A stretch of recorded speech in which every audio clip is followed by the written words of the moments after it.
Today's teaching will be on praying for the dead, and I want to teach you today on what it says in the biblical sense about what to do about praying for the dead. And so, praying to the dead is strictly forbidden in the Bible. Deuteronomy 18:11 tells us that anyone who consults with the dead is detestable to the Lord. The story of Saul consulting a medium to bring up the spirit of the dead resulted in Saul's death because he was unfaithful to the Lord. He did not keep the word of the Lord and even consulted a medium for guidance, and that's in 1 Samuel 28, 1 through 25. Clearly, God has declared that such things are not to be done. And yet we have religions that teach their people to pray for their loved ones that have died. In certain religions, it says in the Bible, that their Bible, okay, and this is in their Bible, that when they die, they go to another place. One of them is purgatory. But if you search the Bible, there is no such word that has in the Bible purgatory. In Luke 16:19 through 31, there's this rich man and Lazarus. There was a rich man who was clothed in purple and fine linen, and who feasted scrumptiously every day. And at his gate was laid a poor man named Lazarus, covered with sores, who desired to be fed with what fell from the rich man's table. Moreover, even the dogs came to lick his sores. The poor man died and was carried up by the angels of to Abraham's side. The rich man also died and was buried, and in Hades. Being in torment, he lifted up his eyes and saw Abraham far off and Lazarus by his side. And he called out, "Father Abraham, have mercy on me, and send Lazarus to dip the end of his finger in water and cool my tongue, for I am in anguish in this flame." But Abraham said, "Child, remember, you in your lifetime received your good things, and Lazarus in like manner bad things, but now he is comforted here, and you are in anguish. And besides all this, between us and you a great schism has been fixed, in order that those who pass from here to you may not be able, and none may cross from there to us."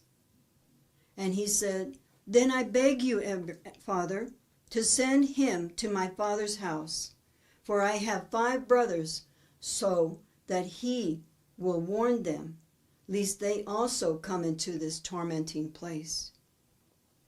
But Abraham said, "They have Moses and the prophets. Let them hear them." And he said, "No, Father Abraham, but if someone goes to them from the dead, they will repent." And he said to him, "If they do not hear Moses and the prophets, neither will they be convicted of someone should raise from the dead." When a person dies their spirit goes immediately to the place which is prepared for them based on the choice that they have made in this life. After the physical death, man's spirit has no more contact with the physical world. Also, touching or kissing a dead person can be very dangerous spiritually, because not only do you become defiled, but you are literally allowing the demons that are hanging onto that body to practically jump on you. Remember what I said in other videos. Spirits never die. They are now looking for another body to enter in. Remember, I shared that in I think it was the third video.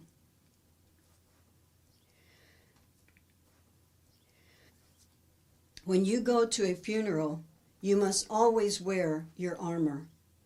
If a person has an open door of sin, they are a great target for other spirits to enter in.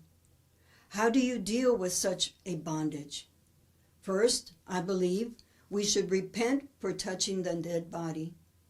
Then I would break any ungodly soul ties with that person. Break the curses of death over your life, and then begin to cast out any spirits they have entered in through that open door.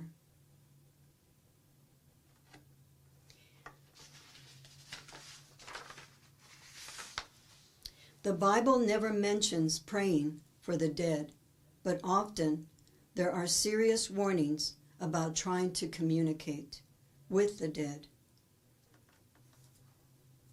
Some people say, I don't pray for the dead. I'm praying to the dead. I understand that, but the only verses that mention the dead are warnings to not communicate to them. As in Deuteronomy 18, 10, 11, there shall not be found among you anyone who burns his son or his daughter as an offering, anyone who practices divination or tells fortunes or interprets omens, or a sorcerer or a charmer or a medium or a necromancer, or one who inquires of the dead. Therefore, praying for the dead does nothing for the dead. In Hebrews 9, 27, 28, just as people are destined to die once, and after that they face judgment. So you die one time, and then you face judgment immediately. So it's all about location. Christ was sacrificed once to take away the sins of many, and he will appear the second time, not to bear sin, but to bring salvation to those who are waiting for him. Are you waiting for him? I know many people that go to the cemetery to go see their loved ones, but they aren't there. There are many countries that celebrate the dead. The Day of the Dead, November 1st, All Souls Day. They take food and sit there and talk to them, but they are not there. They have already chosen where they want to be. Why not pray for the living, that they might be saved? Remember to go back and see the video on familiar spirits. So if a person that has died and you are hearing or seeing their spirit, it is not them, it's a familiar spirit. Thank you. Please subscribe and like and share. Thank you.